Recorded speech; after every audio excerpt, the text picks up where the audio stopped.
지난 시간에 이어서 이제 계속 그 강의 준비한 거를 말씀을 드리려고 하고요. 또 피드백을 이제 몇 분이 주셨어요. 그래서 보니까 일단 여기 와서 이렇게 강의를 들으시고 이 시간을 내신 분들은 기본적으로 건강하신 분들이죠. 시간도 있고 여유도 좀 있으시고 이렇게 해서 뭔가 공부나 이런 걸로 체험으로 승화하시는 분들이라서 여기 오신 분들의 정신건강은 저는 그렇게 걱정을 안 하는데 여기 오신 분들이 이렇게 피드백 주신 거 보니까 우선 이제 주변에 누가 아픈 사람 있을 때 그 주변이라는 게 이제 내가 사랑하는 사람, 부모, 자식, 형제, 친구 이렇게 정신적으로든 신체적으로든 아픈 사람이 있을 때 어떻게 도와줄지 모르는 이제 그런 질문들이 하나 있고, 또 하나는 이제 저도 그렇고 여기 계신 분들 다 거의 이제 정말 몇 사람 득도하신 분들 빼고는 저 같은 사람도 마찬가지지만 이제 불편한 사람이 있잖아요. 내가 좀 싫어하는 사람, 나랑 어떤 가치관이 맞지 않는 사람, 또 어떤 때는 내 분노를 유발하는 사람, 이런 사람들이 살면서 있으니까 이제 그런 사람들하고 어떻게 잘 지낼 수 있느냐 하는 게 이제 두 번째 공통적인 질문들이 몇 개가 있었고, 그 다음에 세 번째는 이런 심리 어쩌고저쩌고 다 좋은데 내 상처 이거 어떻게 치유가 되냐, 지금은 이렇게 살지만 과거에 받았던 상처를 어떻게 치유할 수 있느냐, 구체적으로 조금 얘기를 해라 하는 이제 그런, 이제 저는 이제 그렇게 함부로 쓰지는 않으셨어요. 굉장히 아주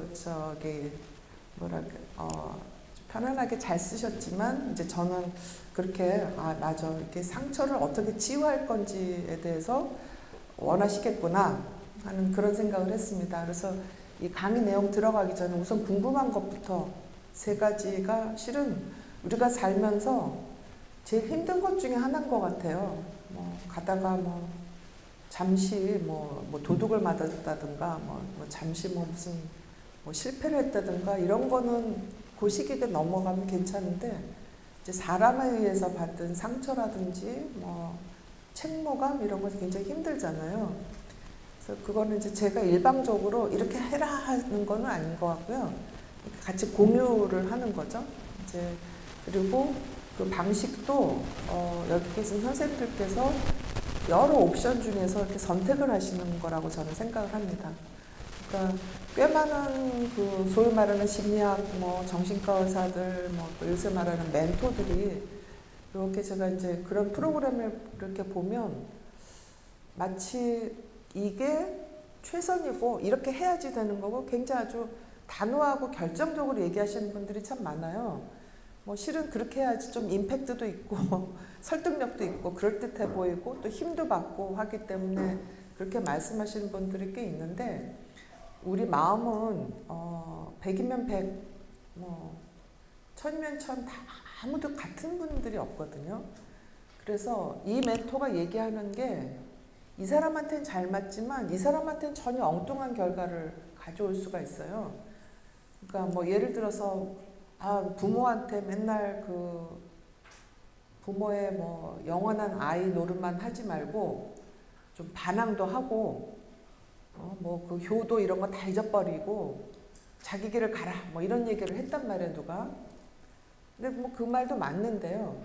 예컨대 굉장히 행동장애가 있고 자기만 알고 부모를 너무나 무시하고 이런 사람한테 그런 조언이 무차별하게 이렇게 가잖아요. 그러면 그 유명한 정신과 의사가 유명한 스님이 무슨 신부님이 이렇게 말씀하셨다 그러면서 부모님한테 욕만 하던 사람이 갑자기 발길질을 하고 때려부시고 이럴 수가 있는 거죠. 그래서 이렇게 그 당사자의 만 가지, 천 가지 상황을 모르는 채로 일방적으로 조언을 하는 건 정말 위험한 조언입니다. 그래서 그런 위험성이 또 어디에 있느냐면, 책만 보고 이 심리를 공부하신 분들이 또 그런 위험성이 있어요. 그래서 그 책을 보면은 네 길을 가라, 또 어떤 사람은 무의식을 굉장히 존중을 해라. 성욕을 억압하는 거는 굉장히 건강에 해롭다. 그 소리 듣고서는 아무 사람이랑 막 자요. 그러니까 얼마나 위험해요, 그쵸? 그러니까 그 책을 보면서 또는 유튜브를 보면서 무슨 또 유명한 강의를 들으면서 하는 조언들은 정말 아주 신중하게 거르셔야 돼요. 그래서 제가 지금 여러분들 선생님들한테 말씀드린 거 역시 신중하게 거르셔서 이게 나한테는 맞지만 이거는 저 사람한테는 안 맞을 수도 있고 뭐 이렇게 취사 선택을 꼭 하시라는 부탁을 당부를 드리고 싶습니다. 그래서 이남이의 얘기는 그냥 이남이의 얘기고, 네, 선생님들의 인생은 선생님들의 인생이기 때문에 제 얘기를 어느 거는 취하시고 어느 거는 버리시고 또 어느 거는 조금 비판적으로 들으시고 이렇게 하는 게 굉장히 중요합니다. 그래서 이제 첫 번째, 내 가족이 힘들다, 가족이 아프다 그럴 때 사랑하는 사람인데 어떻게 도와줘야 되느냐, 이제 뭐 이런 질문인데, 그거는 우리의 평생 숙제이기도 하죠. 그래서 제가 한 2년인가요? 전에 인생이라는 멋진 거짓말이라는 책을 냈어요. 뭐 언제나처럼 많이 팔리지는 않았어요. 근데 그 책에 어떤 내용이 있냐면 이제 노노봉양, 그래서 노인이 노인을 봉양하는 그런 경우, 또 장기간 아픈 가족을 위해서 이제 해야 되는 그거를 이렇게 잠깐 써서 거기 이제 몇 개 리스트가 있었습니다. 그래서 우선은 제가 말씀드린 게 첫 번째가 슈퍼맨이 되지 말라는 거였어요. 그러니까 내가 사랑하는 누군가를 돌보아야 되지만, 그러나 슈퍼맨이 돼서 이 누군가를 위해서 내가 모든 거를 다 할 수 있다라는 생각은 버려야 된다는 거죠. 그러니까 예컨대 내 아이가 뭐 자폐라든가 뭐 청각장애라든가 이런 거를 정말 갖고 태어날 수도 있잖아요. 그러면 이제 많은 부모님들이 정말 뼈를 갈아서 최선을 다해서 그 아이를 위해서 너무너무 희생을 많이 하십니다. 그래서 실제로 그렇게 좋은 부모님을 만나면 굉장히 기능을 잘하는 그 장애를 가지신 분들이 있습니다. 그러니까 얼마 전에 제가 통화를 해서 제가 우리 병원에 강의를 부탁을 했는데, 김혜지 국회의원 같은 분, 청각장애지만 피아니스트에다가 국회의원 하시고, 뭐 우리나라에 장애를 가지고 훌륭하게 사시는 분들 너무너무 많죠. 근데 그런 성공 사례가 오히려 또 평범한 사람들한테는 이 상처가 되는 경우가 있어요. 거기에 맞춰서, 아니 장애를 가졌다고 다 성공해야 되는 거 아니잖아요. 우리가 정상적으로 태어났다고 다 뭐 1등하고 그래야 되는 거 아닌 것처럼. 그런데 그런 성공 사례를 막 그 매스컴에서 감동 스토리로 보여주니까 내가 슈퍼맨이 되면 그 내 아이가 뭐 굉장히 아주 행복하게 자랄 것이다 라고, 또는 내 배우자가 뭐 이런 식으로 너무 희생하시지 말라는 게 이제 첫 번째입니다. 그 다음에 이제 누군가 돌봐야 될 상황이 있으면 이제 좀 도와달라고 손을 뻗치는 경우가 꽤 있어요. 그죠? 그게 뭐 국가일 수도 있고 공동체일 수도 있고 이제 가족일 수도 있고, 그런데 손을 뻗을 때 그래도 우리나라가 복지가 잘 돼 있기 때문에 복지가 안 돼 있는 후진국보다는 훨씬 낫지만 그래도 상처를 받는 경우가 꽤 많아요. 그래서 이제 동사무소나 구청이나 이런 데 가면 공무원은 공무원이죠. 그렇죠? 네, 서울대병원도 공무원이기 때문에 불친절해요. 그래서 제가 여기 교수를 가기 전에는 서울대병원은 쳐다보도 안 봤어요. 너무 불친절해서. 근데 제가 교수인데도 저한테도 불친절해요. 그러니까 그게 공기업입니다. 그래서 왜냐하면 월급을 내가 일을 뭐 잘한다고 많이 주는 것도 아니고 쫓겨날 위험이 있는 것도 아니기 때문에 갑이에요. 그래서 물론 요새는 굉장히 이제 친절하신 분들도 많고 워낙 공무원 시험이 어렵기 때문에 정말 훌륭하신 분들이 뭐 구급 공무원으로 일들 많이 하세요. 그래서 친절하신 분들은 엄청 친절한 분들인데 안 그런 분들이 좀 있어요.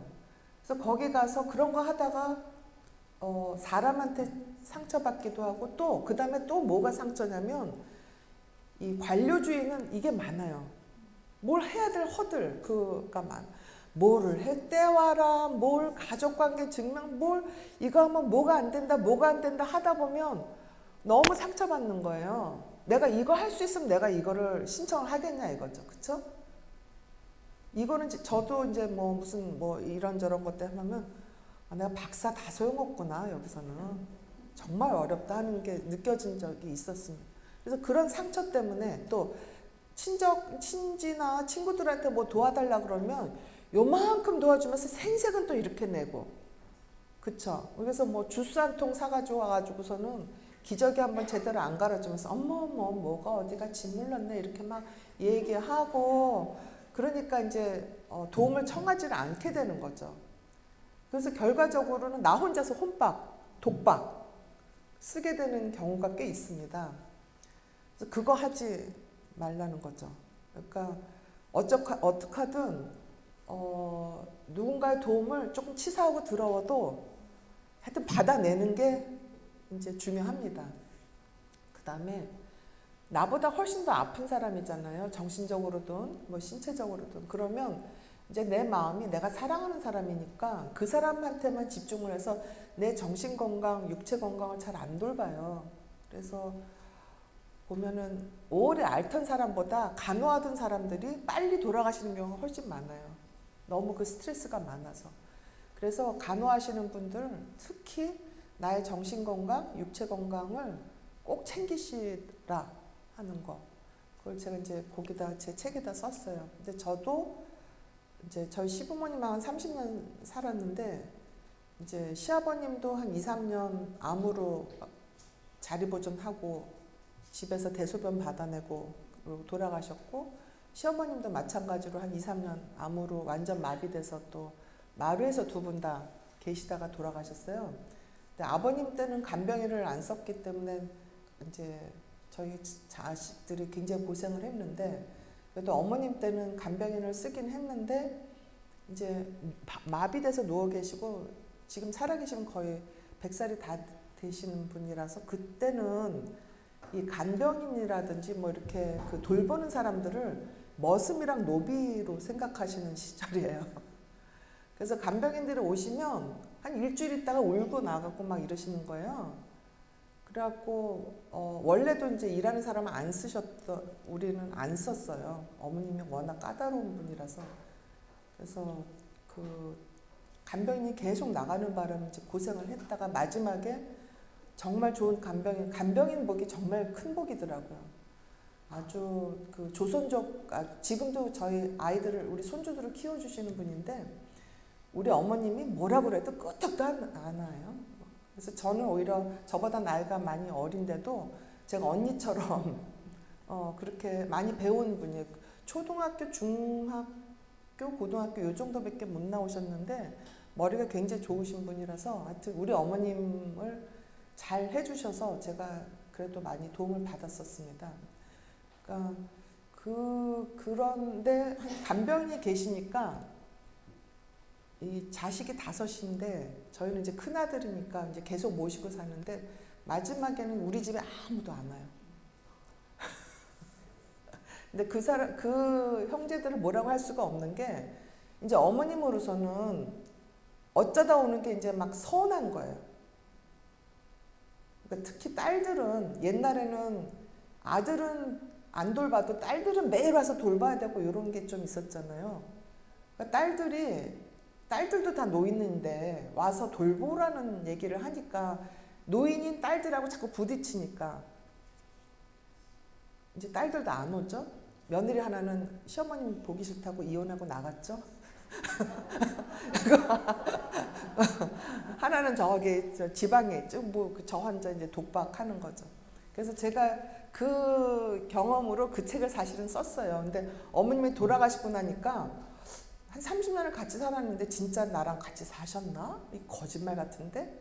뭐 이런 생각이 들었어요. 그래서 거기에 거짓말이라고 썼습니다. 근데 그게 저만 사실 겪는 게 아니라 우리나라에서 꽤 많은 이 돌봄 노동자들이 겪는 그러니까 꼭 노동이라고 하니까 뭐 뭔가 이렇게 뭐 으쌰으쌰 하는 사람만 노동인 것 같은데 그게 아니고 우리 대부분의 여성들은 거의 다 밥하고 빨래하고 누가 아프면 간호하고 그런 거잖아요. 그래서 그 가사 노동이죠. 그리고 요즘에는 또 뭐 나이가 많다고 젊은 사람들이 와서 안 돌보죠.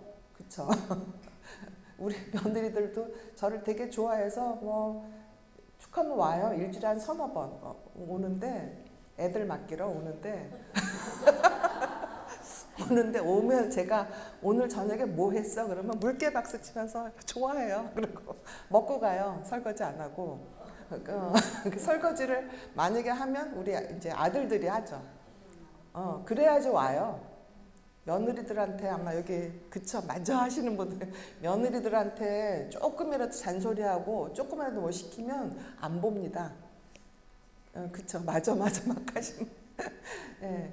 그래서 며느리도 손님이니까 그러니까 이제 우리가 늙으면 아들, 며느리, 딸, 사위 중에서 아무도 우리를 돌볼 사람이 없어요. 그쵸. 여기 또 맞아 하시네.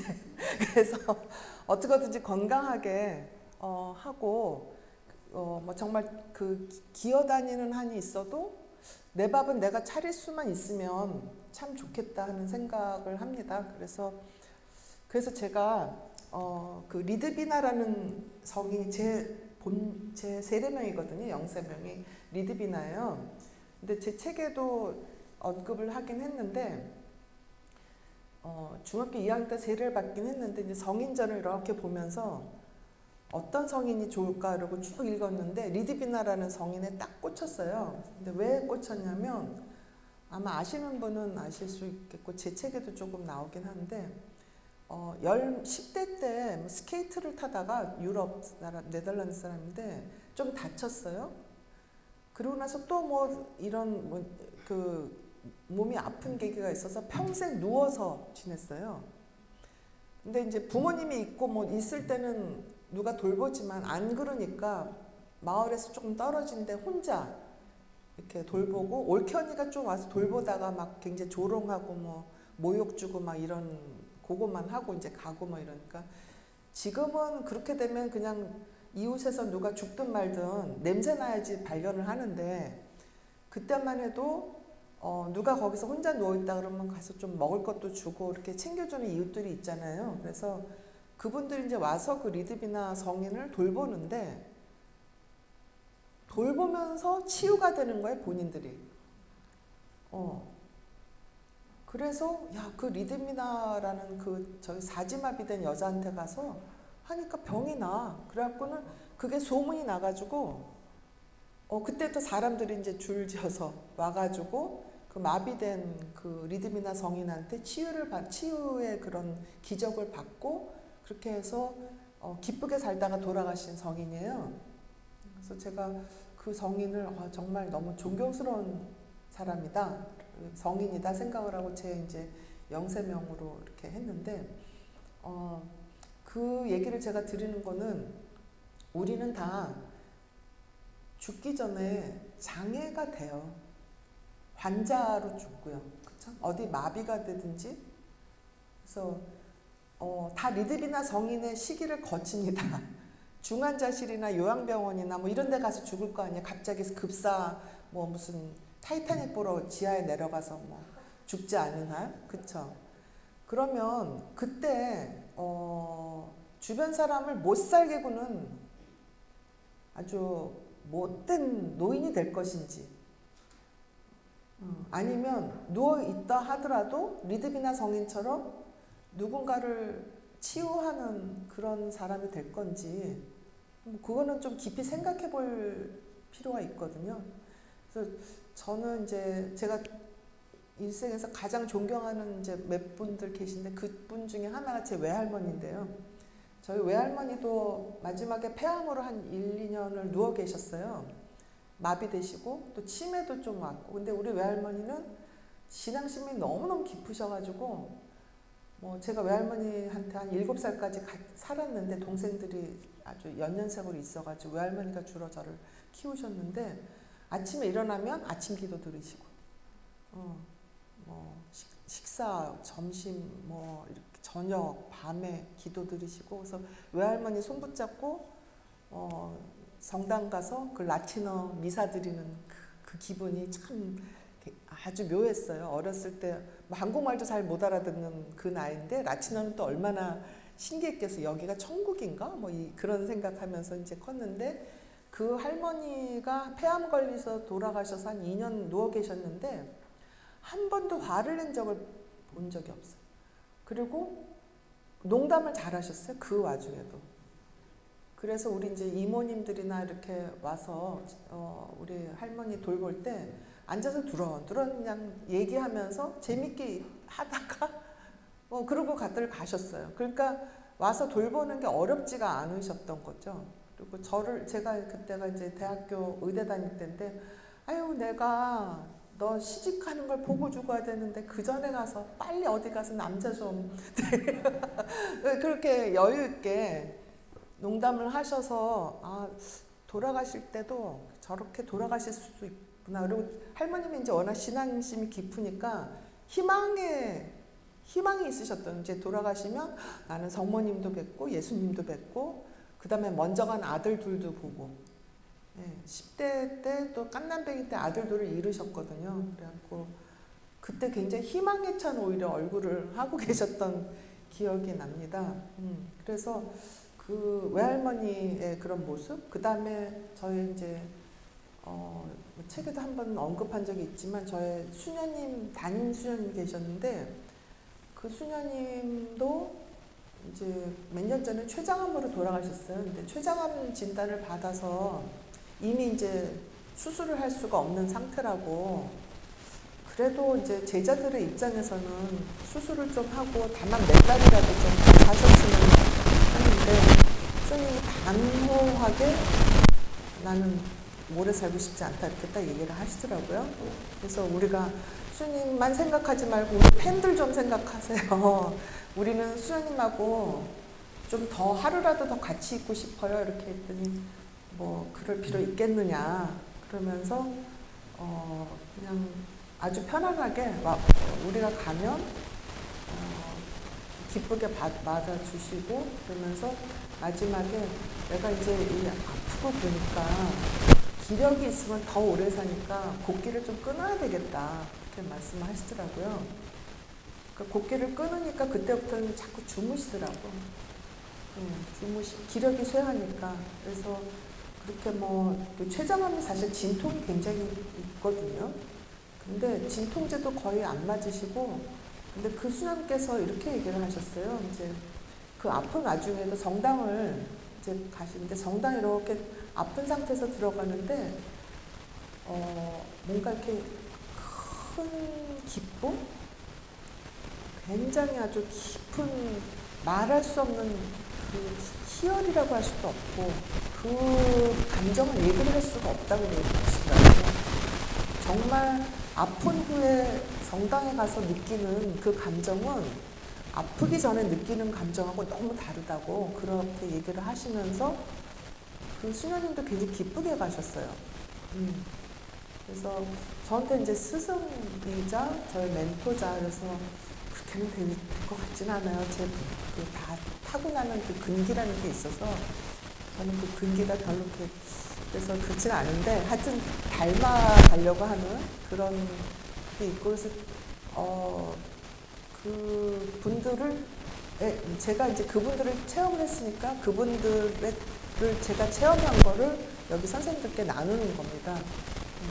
그래서 나도 그렇게 어차피 아프다가 죽고 앓다가 죽고 외롭게 있다가 죽는 거기 때문에 그런 사람들을 또 먼저 떠나보내는 건 어떻게 보면 예습이거든요.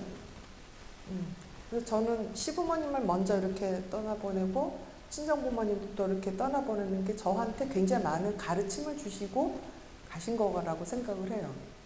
그러니까 죽음을 요새는 어디 멀리 떨어져서 안 봐야 되는 것처럼, 코로나 이후에는 특히 요양원에 해서 뭐 이렇게 유리면 해가지고 죽음을 가둬버리거든요. 근데 원래는 죽음은 우리 옆에 있는 거잖아요. 그래서 죽음하고 같이 사는 거죠, 실은. 그래야 되는데 지금 약간 좀 의료 문화가 이상하긴 한데 어쨌거나 하여튼 그분들을 보시면서 내가 예습할 수 있는 기회를 가지게 된 거를 굉장히 감사하게 생각할 수 있는 것 같아요. 좀 예습이 되면 본 시험에서 좀 점수가 좋지 않을까. 예, 그렇게 이제 그런 하고, 네. 직접, 네, 질문도 좀 받겠습니다. 네. 그 다음에 이제 분노하는 사람, 내가 만나면 화가 나는 사람과 어떻게 할 것인가. 그거는요, 아주 이제 본론부터 지금 시간이 많지가 않아서 얘기를 드리는 건데, 나를 분노하게 만들고, 내가 만나면 정말 전 어떻게 좀 했으면 좋겠다 하는 사람이 실은 나한테 제일 좋은 스승이에요. 예, 좋은 스승도 있지만 반면교사가 또 큰 스승인 거거든요. 그래서 나를 화나게 한다면 그건 내 컴플렉스를 건드리는 거거든요. 내가 가지고 있는 문제를 건드리는 겁니다. 그러니까 쉽게 얘기하자면 뭐 이건 조금 너무 도식화된 거긴 하지만 내가 굉장히 윤리적인 사람인데 실은 내 무의식에 그 윤리적인 거가 너무 지긋지긋해요. 나도 좀 누구 못지않게 놀아보고 싶고 재미나게 놀고 싶고 뭐 사랑도 하고 싶고 막 이렇게 하고 싶은데 나는 평생 그 너무나 강한 초자아 때문에 그걸 못하고 있단 말이에요. 근데 저기 어떤 사람은 너무 자유롭게 뭐 배꼽티도 입고 뭐 남자도 여러 만나고 뭐 이 사람 저 사람 만나다가 또 좋은 남자 만나서 뭐 잘났다고 막 돌아다니고 너무 부러운 거예요, 사실은. 무의식에서, 의식에서. 그러면 이제 부러운 사람은 나의 그림자가 되는 거죠. 그래서 그 사람을 뭐 악마화할 수도 있고. 그래서 요새 이렇게 뭐 태극기와 또 이쪽 극자랑 이렇게 보면 아마 중간 쪽에 계신 분들은 야 둘이 너무 닮았다 그렇게 생각하실 거예요. 서로 닮았기 때문에 미워하거든요. 닮은데 겉은 다른 거죠. 포장만 다른 거죠. 그래서 내가 누군가가 미우면 내가 그 때문에 싫으면 나의 그림자는 아닐까 하고 한번 이제 의심을 해봐야 되고, 또 하나는 그렇다고 해서 뭐 예컨대 나를 강간을 한 사람을 내가 미워한다. 그 사람이 내 그림자냐? 그건 아닌 거죠. 실제로 나를 못 살게 구는 이제 가해자들이 있습니다. 뭐 강도라든지 뭐 이런 뭐 살인 미수 뭐 이런 여러 가지 뭐 사기꾼들 엄청 많잖아요. 그러면 그 가해자들을 어떻게 내가 용서를 해? 그건 사실 용서는 내가 하는 게 아니죠. 용서는 내 힘으로 하는 게 아니고요. 그거는 어떻게 보면 하느님의 힘으로 밖에 할 수 없는 것 같긴 합니다. 그래서 때가 또 있어요.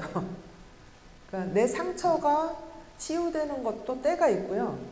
내가 용서할 수 있는 것도 때가 있어요. 그거를 억지로 너 빨리 나, 빨리 이제 그만 툴툴 하고 잊어버려 이러고 자기 자신한테 강요하는 거가 꼭 건강한 건 아닐 수도 있어요. 그러니까 내가 슬픈 거, 내가 상처받은 거는 충분히 그럴만하다 하고 스스로 인정하는 게 또 필요하기도 하거든요. 근데 자꾸 어떤 분들은 야 그까짓 거 이제 그만 잊어버려라 그러고 남이 나한테 조언하는 게 아니라 내가 스스로 막 야단을 치시는 분들도 있어요. 그러면 상처가 안 아물 수도 있다는 거죠. 그러니까 내가 상처받은 거에 대해서 그냥 인정을 하고 내가 사람이니까. 다만 이제 예수님도 십자가 못 박혔을 때 양쪽에 누가 있었어요? 예, 강도들이 있었잖아요. 근데 이제 그 신학자들의 해석에는 그 강도들이 진짜 강도가 아니고 그 정권 전복을 꾀했던 사람들이다. 그러니까 헤로데나 로마에 대항해서 젤로 땅이라고 있었던 그 사람들인데 그거를 얘기하기가 저술할 수가 그거를 남길 수 없어 그냥 강도라고 얘기했지 사실은 강도가 아니다. 뭐 이렇게 얘기하는 사람도 있어요. 전 잘 모르지만. 근데 어쨌거나 그 굉장히 흉악한 사람들 사이에 있으면서 같이 가자고 예수님께서 말씀하셨거든요. 그 다음에 예수님 자신을 그 십자가에 매달리게 한 유다 이스카리오트한테 내 친구야 너는 참 안 됐다 이러고 이렇게 뭔가 자비의 마음을 또 보여주셨거든요. 그 다음에 베드로가 배신한 거를 다 아시면서도 그거에 대해서 화를 내신 바가 없고 오히려 내 어머님 부탁하고 아들라고 생각하고 뭐 이렇게 얘기를 하셨어요. 그러니까 이게 우리가 성경에서 정말 수십 번, 수백 번 봤기 때문에 그렇지라고 넘어가지만 현실에서 그런 일이 있었으면 우리가 아마 너무너무 감동받아가지고 어떻게 그럴 수가 있지 하고 아마 철철 눈물을 흘릴 그럴 일입니다. 그렇죠? 그래서 예수님께서 그렇게 하셨는데 33살에 예수님께서 그렇게 하셨는데 예수님이 왜 그렇게 하셨을까? 왜 그런 상황이 되셨을까 생각하면 그게 나한테 주는 메시지가 있는 거죠. 그렇죠? 예수님도 용서하셨는데 예수님에 비해서 뭐 요만한 정말 발톱에 때도 못한 나라는 사람이 내가 뭐가 있다고 누구를 용서를 못하냐 하는 생각이 들잖아요. 그래서 그런 게 좀 도움이 되는 것 같습니다. 그래서 저는 이제 정신과 의사니까 굉장히 많은 상처받은 분들이 오셔서 또 상처를 주신 분들이 오셔서 이렇게 얘기를 하는데 어느 때 이렇게 들어보면 왜 다 피해자만 있고 가해자는 없지? 왜 우리나라 사람들은 다 피해만 보지? 여기도 제가 또 잠깐 했지. 왜 우리나라 사람들은 다 나는 위선자가 아니고 다 상대방만 다른 사람만 위선자라고 얘기할까? 뭐 이런 생각. 그건 꼭 우리나라뿐만 아니라 인류가 그렇습니다. 그게 이제 그 심리학적인 용어로 하면 투사라고 얘기를 하는데 다른 사람한테서 잘못을 잡고 나는 괜찮다 할 때 내 뇌가 편안하거든요. 에너지가 덜 들고 내가 살아남을 수 있으니까 그런 거는 이제 내 본능이고요. 본능 말고 뭐 신앙심이든 뭐 양심이든 뭐 여러 가지로 해서 그 내가 피해자라고 주장할 때 내가 피해만 받았을까? 나는 누군가한테 갑은 아니었을까? 뭐 이런 생각을 하면 좋지 않을까 하는 생각이 듭니다. 여기 시간이 많지 않아서 이렇게 딱 또 주셔서 질문하고 싶으시다는 분이 계셔요. 그래서 우선 질문 좀 받을까요? 어느 분이실까요? 네, 감사합니다. 네.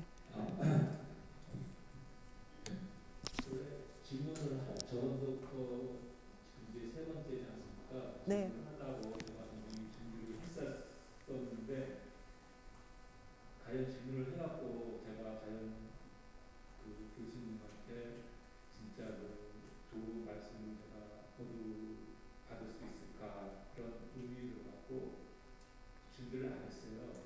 근데 제가 이 자리에 와갖고 이 질문을 안 하면 제가 앞으로 살아가는데 좀 후회할 것 같은 생각이 들어서 이렇게 어렵게 질문하게 됐습니다. 그 질문 내용 뭐냐면 저는 한 사회를 했어요. 사회를 했고 그도 한 4년 전은 제가 또 아팠고 큰 하고 그때 보면 그때는 이제 그 집사람이 저를 살려냈고 집사람이 이제 그 한 2개월 전에 저거 했거든요. 근데 그때는 제가 이제 집사람을 거의 한 7개월 동안 왔다가 감병을 했어요. 그러니까요. 집사람도 다 하고 그런 걸 쓴도 저도 지금 뭐 2개월이 지나서 저는 이제 그래도 사는 사람은 살아야 된다. 좀 그런 관념을 갖고 나름 열심히 살고 다 저걸 하지만 문제는 이제 이런 내용을 아는 친구들이 문제예요. 네. 차라리 연령 잘 모르는 사람이 그때 내가 돌아서는 바쁘시기 때문에 생각이 많을 수 있지만 이 내용을 아는 친구들 네가 아프고 너 또 이렇게 너 집안은 왜 그러냐? 야, 그런 사람이 물론 그렇게 말할지는 할지 안 할지 모르지만 저는 그런 생각을 갖는다는 얘기죠. 네. 물론 저희 삐뚤어진 마음이죠.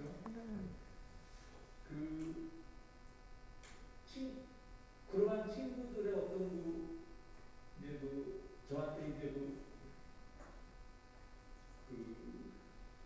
위로를 하는 말들이 저는 그게 상처가 되는 거예요. 그렇죠.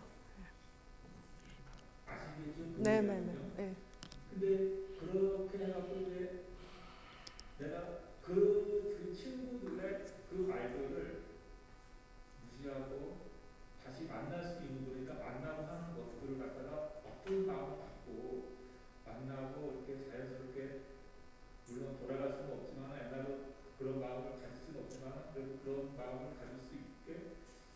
되는 큰 마음 가지면 제가 어떻게 살아야 할까요? 네, 그 굉장히 중요한 질문이시고요. 그래서 제가 그 카톨릭 평화방송에서 성경에 대해서 쭉 그 일주일에 한 번씩 얘기 설명을 한 프로그램이 있습니다. 거기서 유튜브로 요새 보시면 되지만 욥에 대해서 3번에 걸쳐서 말씀드린 게 있어요. 그리고 오늘도 실은 좀 욥을 가지고 오겠는데 욥기를 보면 아주 정확하게 그 상황이 나옵니다.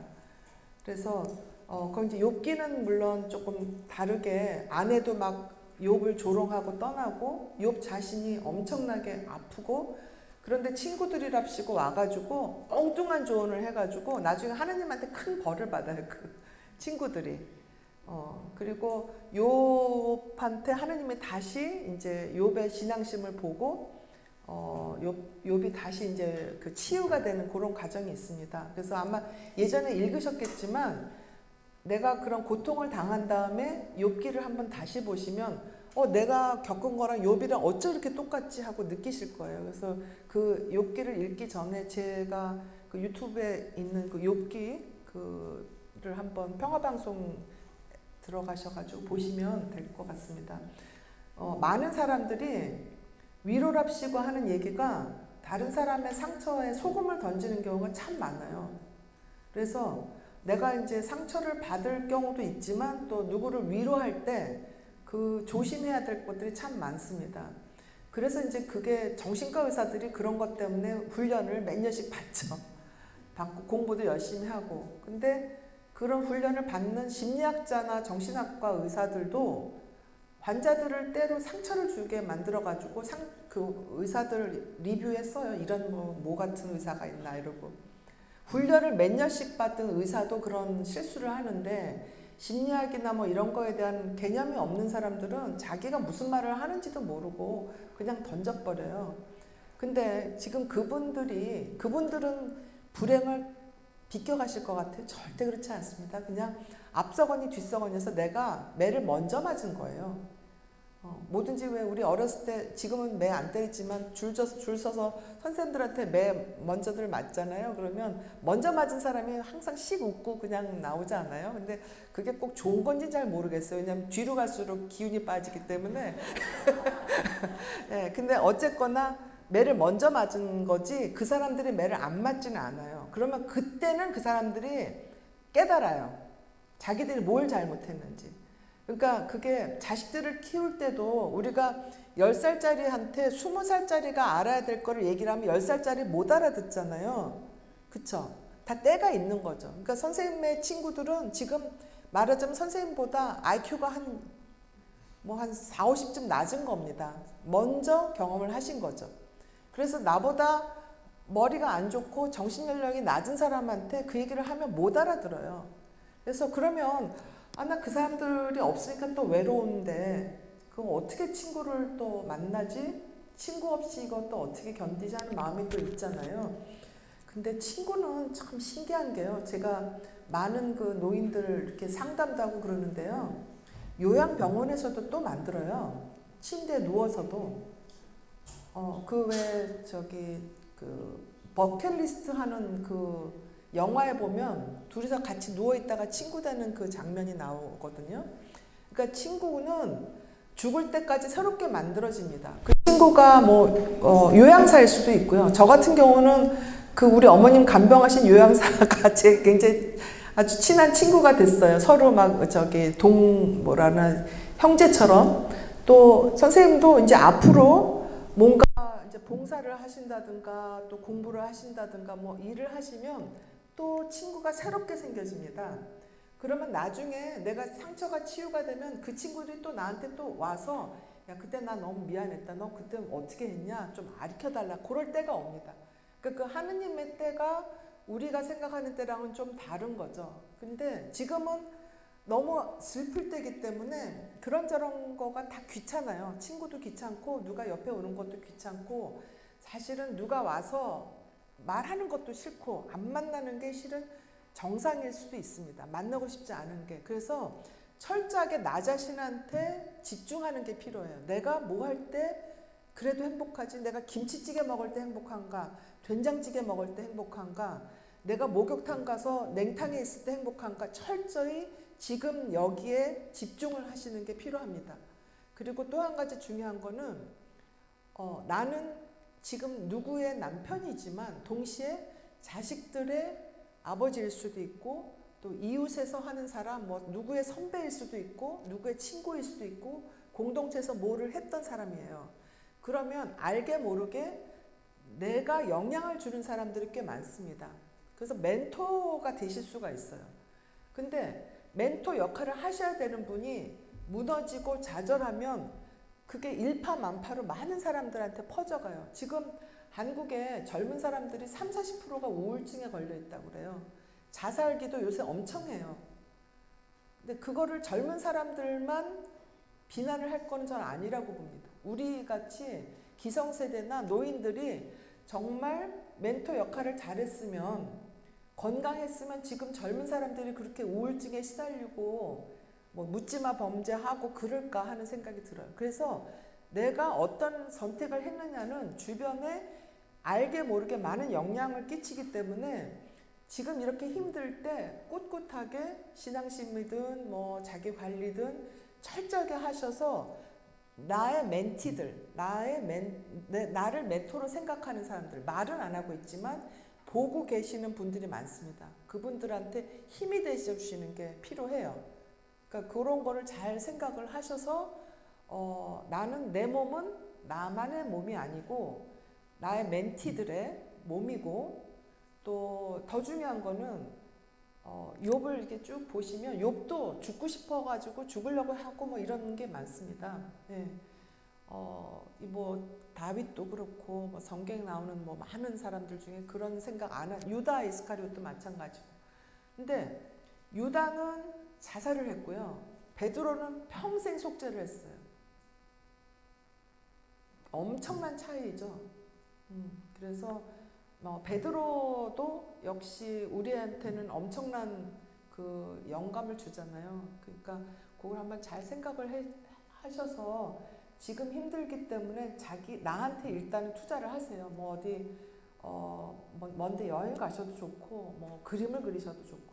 저도 굉장히 우울하고 좀 그런 시기가 있었어요. 우리 어머님 돌아가시고 그랬는데 우울해서 뭐 아무것도 하기 싫고 막 그랬는데 그 에티오피아 갔다 와서 좀 힐링이 많이 됐어요. 에티오피아 가니까 2천만 명이 홈리스고 70만 명이 죽었고 아이들은 길거리에서 장난감이고 책이고 옷이고 아무것도 없이 구걸만 하러 다니고 뭐 노인들은 정말 뼈만 남아서 죽어가고 있고 그런 거 보니까 야, 내가 뭐 그렇게 나의 슬픔에 겨워가지고 그러고 궁상을 떨었나 뭐 이런 생각이 약간 들으면서 정신이 바짝 난 그런 게 있습니다. 그래서 내가 건강을 잘 챙겨서 퇴직한 다음에는 이 나라에 와서 뭘 좀 해야 되겠다.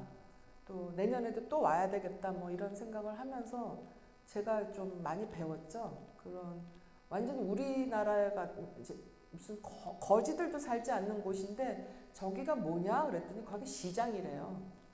우리가 버린 옷들 그 옷들을 팔아서 다시 또 하여튼 뭐 그런 데 갔다 오신 분들은 아마 아실 거예요. 제가 길게 얘기 안 해도. 그래서 제가 얘기하는 게 뭐 이 상처에 뭐 10분의 1, 100분의 1도 그 치유가 안 되겠지만 하나의 한 옵션을 하나 생각을 하셔서 욥기를 한번 자꾸 읽으시면 도움이 될 것 같습니다. 아까 여기 또 누가 질문한 예. 예. 여기 네, 저기 지금 마이크 가지고.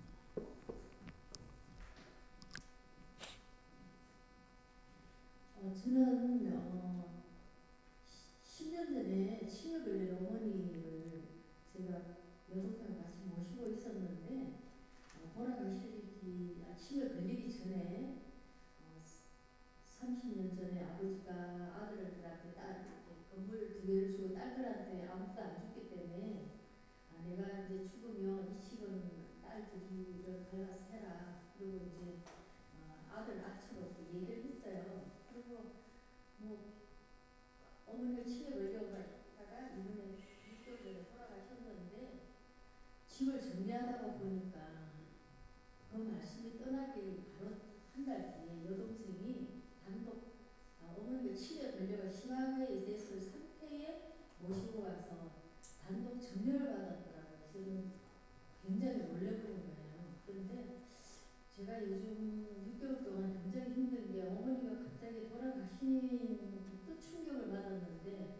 어쩌면 여동생은 너무 똑똑한 건지 명확한 건지 그 말이 떨어지니까 무섭게 이미 단독 정리를 다 받아놓고 법대로 하고 싶으면 해라.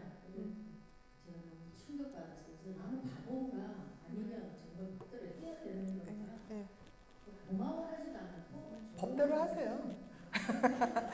이런 경우 너무 많습니다.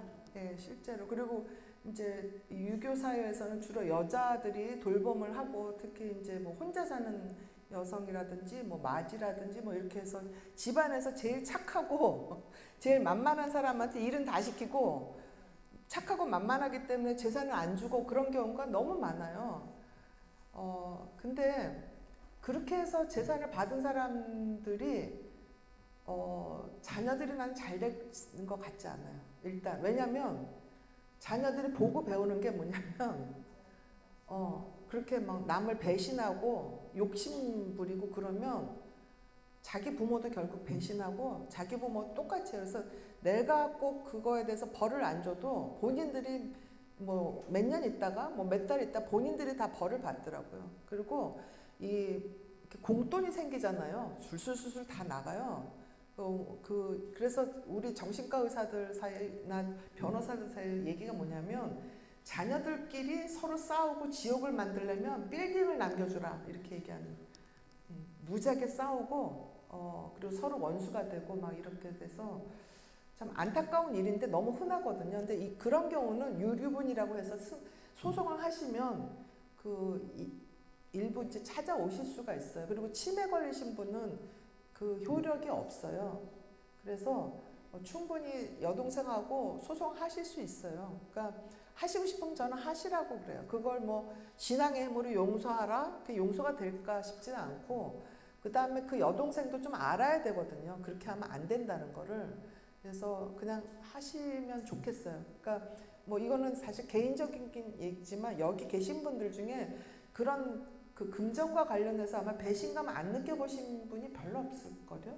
그쵸? 친구든 친척이든 뭐 형제든 부모든 간에 다 배신감 있을 거예요. 근데 참 재밌는 거는 그래도 좀 손해본 사람들이 결국엔 더 평화롭고 더 복도 받고 더 추앙도 받고 그리고 하느님한테 또 사랑도 받고 그런 부분들이 있으니까 일단은 여기 두 분한테 우리 마음으로 한번 박수도 한번 그리고 그 다음에 오늘 저녁에 우리 두 분을 위해서 또 저한테 질문하신 여러분 분들을 위해서 기도 밤에 뭐 우리가 가서 전화해서 위로하는 것보다는 마음으로 이렇게 기도하는 거 그런 한번 좀 같이 했으면 좋겠습니다. 네, 그게 공동체죠. 뭐 우리 맨날 만나야 공동체가 아니고 그래서 저는 얼마 전에부터 잠이 잘 안 오는데 제가 마음에 단단히 결심을 했어요. 밤마다 저녁마다 뭐 지구 반대편이든 우리나라든 고통받는 아이들, 죽어가는 아이들, 그게 콩고에 있든 뭐 루안다에 있든 한국에 있든 북한에 있든 그 아이들이 하느님한테 사랑받고 좀 덜 아프고 덜 배고프게 해달라는 기도를 죽을 때까지 하리라. 매일. 그래서 기도를 매일 그거를 하니까 잠이 잘 와요. 수면제 먹는 것보다 나은 것 같아요. 그래서 저만 기도하지 말고 여기 계신 분들도 기도를 나를 위해서 하는 것도 필요할 때가 있어요. 내가 뭐 나쁜 맘 먹을 때나 뭐 이럴 때 좀 기도하는 것도 필요하지만 그렇게 고통받는 분들을 위해서 같이 마음을 모아서 기도를 하면 그게 나한테도 좋고 그분들한테 가는 것 같아요. 그래서 여기 특히 오늘은 또 이렇게 오픈해서 힘든 거를 나눠주신 분들이니까 기도를 같이 좀 했으면 합니다. 그래서 시간이 너무 빨리 갔어요. 그래서 강의는 사실은 그렇게 중요한 것 같지는 않아요. 제가 불안하니까 준비를 하긴 하는데요. 왜냐하면 질문을 안 하시는 경우가 꽤 많거든요. 근데 오늘은 이렇게 분위기가 뭔가 따뜻하고 뭔가 이렇게 여기 공간 자체가 뭐 정교하다 그럴까요? 저기 순교하신 분들의 이 홀령이 있는 것 같아요. 저는 그 믿거든요, 실제로. 그래서 그 홀령, 그 순교하신 분들의 그런 기가 우리를 조금 더 성숙하게 만들어준다 그럴까? 저도 강의를 여러 군데 다니는데 여긴 좀 강의가 달라요. 기분이. 예, 그래서 오늘 만난 것도 사실 인연이고요. 뭐 다른 데 가면은 서로 또 기억력이 없으니까 얼굴 못 봤지만 근데 추억이거든요. 그래서 이런 추억을 갖고 같이 기도를 하는 그런 기분으로 사시면 좋을 것 같습니다. 그래서 이제 마무리를 하자면 저도 이렇게 살면서 열 몇 살 때 그 영세를 받았지만 하느님하고 단절한 거는 뭐 수도 없이 단절이 됐었던 것 같아요. 하느님 시키는 거 안 하고, 네, 하지 말라는 거 하고, 뭐 죄도 많이 짓고, 뭐 엄청나게 하여튼 그러면서 그때마다 하느님이 이제 어렸을 때는 특히 하느님이 계신데 날 왜 이렇게 고생을 시키지? 뭐 이런 생각도 하고 뭐 이런 여러 가지 하느님의 나같이 하찮은 거, 나같이 죄 많은 거 뭐 기억이 나시겠어? 뭐 바쁘시잖아 하느님 뭐 이런 생각도 하고 네. 뭐 여러 가지 하느님과의 단절을 굉장히 많이 경험을 했는데 그건 뭐 저만 그런 건 아닐 것 같아요. 그쵸? 우리 인간이라면 다 그렇고 그래서 이렇게 다윗도 이런 시편을 이제 남긴 거 아닌가. 그래서 성경을 이렇게 읽다 보면 많은 사람들이 성경이 하느님에 대하여 쓴 것이라고들 얘기를 합니다. 하느님은 이런 사람이야 라는 게 성경에 다 있다. 뭐 이렇게 얘기를 하는데 저는 그렇게 안 봐요. 저는 이제 저는 신학자도 아니고 아무것도 아니지만 저는 성경을 어떻게 보냐면 하느님과 만나려고 했던 사람들이 하느님을 대하는 태도와 경험을 기록한 책, 저는 그렇게 이해를 했습니다. 그래서 성경에 나온 어떤 사람도 하느님 그 자체를 정확하게 기록했다고는 저는 안 봐요. 성경 기자라고 우리가 소위 얘기하는 사람들이. 그래서 우리는 끝내 욥기에서 말하는 것처럼 하느님이 누구신지도 모르고 어떻게 창조됐는지도 모르고 어떻게 끝이 오는지도 모르고 우리가 아는 건 아무것도 없어요. 그러나 성경에서 하느님을 만나려고 노력했던 사람들이 어떻게 고생하면서 어떻게 또 실패하면서 하느님과 대화하려고 노력했는가는 이제 간접적으로 이제 체험을 할 수가 있는 거죠. 그래서 단절될 때마다 이제 성경을 또 보시면 좋을 것 같고요. 그다음에 성경뿐만 아니라 성인들의 궤적이 많잖아요. 그래서 제가 그 하느님을 사랑한 사람들에 대해서 책을 쓴 것도 그 보면 책이 굉장히 조금 피상적이고 깊이 들어가지 못했어요. 왜냐하면 성인 하나를 갖고 불과 몇 페이지를 썼기 때문에 깊이가 없어요. 그냥 다만 이제 하나의 이론서, 인문서로 생각을 하셔서 그 성인전 제 책뿐만 아니라 다른 성인전도 마찬가지입니다. 이렇게 보시면서 내가 이렇게 힘들 때는 이 성인에 대해서 조금 보면 어떨까? 그러니까 예를 들어서 여기 아마 뭐 아이들을 가르친다든가 이런 교직이나 이런 데 있으셨던 분도 있고 또 앞으로 뭐 손주를 돌본다든가 아이를 가르친다든가 할 때 힘들다 그러면 돈보스코 성인 같은 경우 굉장히 도움이 돼요. 그 다음에 내가 뭔가 물질 때문에 너무 힘들고 그러니까 이제 돈이라든지 뭐 재산이라든지 뭐 이런 거 힘들 때 사실은 성 프란치스코에 대한 얘기를 들으면 책을 보면 굉장히 또 도움이 됩니다. 네. 그 다음에 누군가한테 배신당하고 너무 외롭고 너무 고독하다 이럴 때는 십자가의 성요한 같은 경우 보시면 또 도움이 돼요. 또 그리고 내가 너무 일상에 지쳐요. 뭐 그냥 걸레질하는 거 귀찮고 설거지하는 거 귀찮고 밥 좀 안 해먹고 살았으면 좋겠고 뭐 이런 생각 들 때 있죠. 우리 친정 어머님이 우주인 알약 좀 개발했으면 좋겠다고 그렇게 말씀하셨는데 그래도 제가 집안일 힘들다고 얘기하고 엄마한테 엄마 너무 힘들어 막 저는 이제 종갓집이기 때문에 제사는 1년에 12번에 뭐 주말이면은 시동생들 식구에서 10대 식구를 밥해 먹이고 뭐 새벽 2시 3시도 국수 끓여달라고 그러면 국수 끓여주고 그거를 뭐 했어요. 근데 너무 힘들다고. 근데 우리 어머님이 남들 오는 건 싫어해서 청소도 남한테 못 시켰거든요.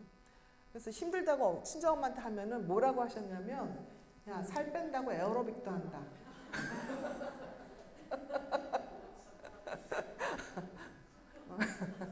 너 그 덕에 살 안 찐다. 뭐 이렇게. 그래서 그때는 되게 서운했어요. 근데 그 얘기가 계속 나는 거예요. 그래, 뭐 일부러 살 빼려고 그러는데 일하자. 그냥. 그리고 어머님 뭐라고 얘기하셨냐면 걸레가 도다 이렇게 얘기하셨어요. 걸레가 도다. 그게 왜 성철 스님이 똥막대기가 뭐 부처다 뭐 이런 얘기 기억하시죠? 아마 정확하게 워딩은 좀 다르지만 부처님이 똥막대기라든가 뭐 하여튼 뭐 이런 얘기 하셨는데 그 일상이 사실은 돌을 닦는 가장 중요한 공간이고 도구입니다.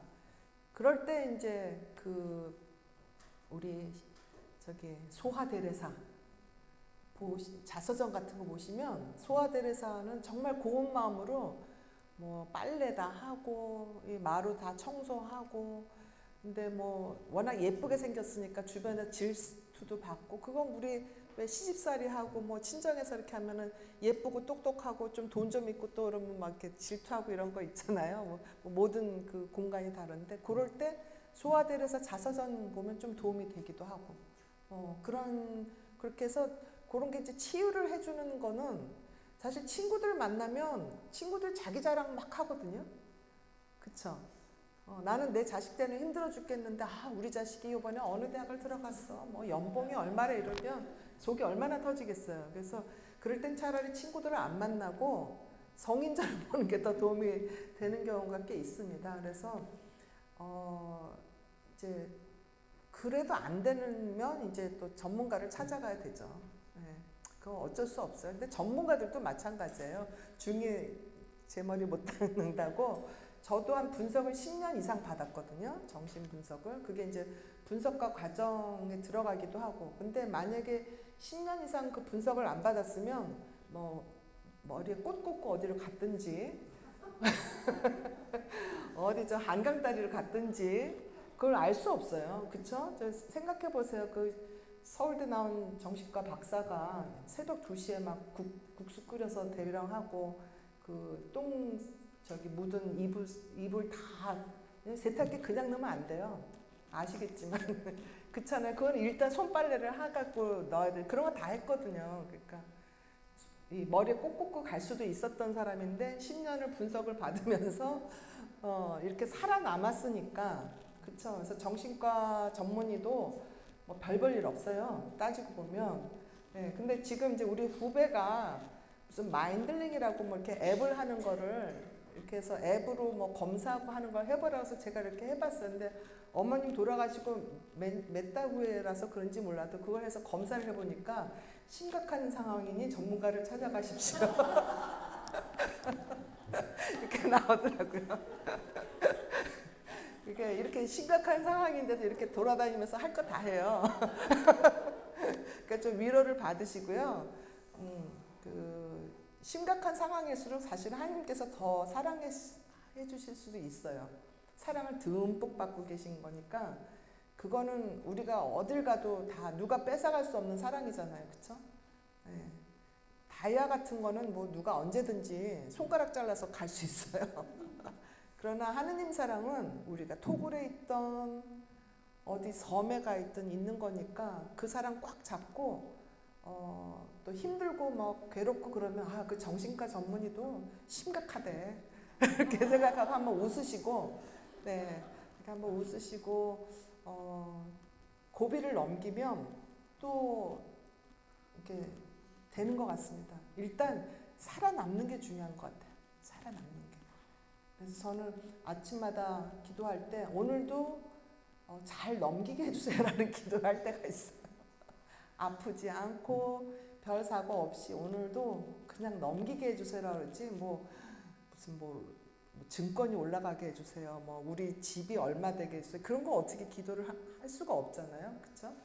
오늘도 잘 하여튼 살아남게 하시는 게 하느님의 다 섭리는 우리가 알 수가 없죠. 하느님의 시간을 알 수 없는 것처럼 하느님이 우리한테 뭘 하는지 욥한테 왜 그런 어려움을 주셨는지 다윗이 왜 이렇게 깊은 구렁에 들어가는지 다윗이 알았겠어요? 모르죠. 다윗이나 욥도 모르는데 우리가 어떻게 알겠어요. 그렇죠? 그러니까 모르는 게 당연하니까 기다리는 수밖에 없는 것 같습니다. 근데 기다리면 그나마 그래도 제가 본 여러분들이 돌아가시기 전에 상당히 꽤 기쁘게 회심이라고 할 수도 있고 또 기쁘게 죽음 받아들이시는 분들도 있었거든요. 그래서 그거를 개성화 과정의 완성이라고 융신약에서 얘기하는데 그런 분들이 꽤 있으셔서 주변에서도 잘 한번 보시고 힘들어도 하여튼 내가 가는 그날까지 준비를 잘 해가지고 가야 되겠다 하는 생각합니다. 그래서 우리 어머님이 돌아가시기 전에 저한테 이제 빨리 왜 갔으면 좋겠는데 왜 나를 안 데려가시는지 몰라. 그래서 제가 그랬거든요. 우리 어머님은 진짜 액면가라고 그러나요? 거짓말 한 번을 안 하시고 절대 남한테 입에 발린 소리 한 번 안 해요. 정말 정직하신 분이에요. 그러니까 죄는 안 졌을 거예요. 그래서 엄마는 틀림없이 천국에 갈 거야. 근데 나는 약간 위선적인 데가 있어갖고 나는 천국에는 못 들어갈 것 같은데 엄마가 천국에서 날 보면 좀 이렇게 나 좀 어떻게 좀 당겨봐 이러고 농담을 했었거든요. 그래서 주변에서도 천국을 가실 분들한테 잘 보이세요. 먼저 천국 가면 나 좀 이렇게 끌어당겨줘 이렇게. 네, 그래서 오늘 하여튼 마지막이라서 어떤 면에서는 서운하기도 하고 또 어떤 면에서는 감사하기도 하고 여기 이렇게 끝까지 잘 들어주셔서 너무 고맙습니다. 이상입니다.